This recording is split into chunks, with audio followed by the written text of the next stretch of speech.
Saudara, Dewan Pengawas KPK kemarin menggelar sidang etik terhadap 90 pegawai KPK yang melakukan pungutan liar di rutan KPK senilai 6 miliar rupiah. Dari 90 pegawai tersebut, 78 orang diantaranya dijatuhi sanksi etik berat.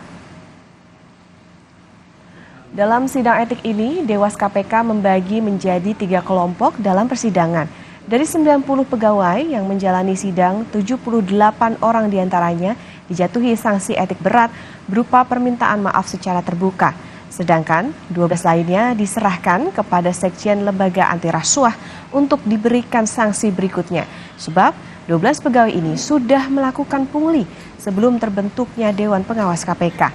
Ketua Dewas KPK Tumpah Hatorangan Panggabean mengatakan sanksi berat merupakan atau berupa permintaan maaf secara terbuka ini sesuai dengan aturan perubahan pegawai KPK menjadi aparatur sipil negara.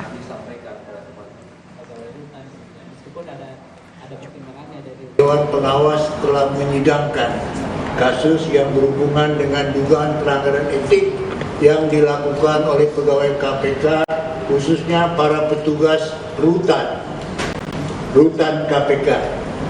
Keseluruhan para pegawai yang disidangkan pada hari ini adalah berjumlah 90 orang, bahwa sanksi yang dijatuhkan terhadap para terperiksa adalah sanksi berat berupa permohonan maaf secara terbuka langsung.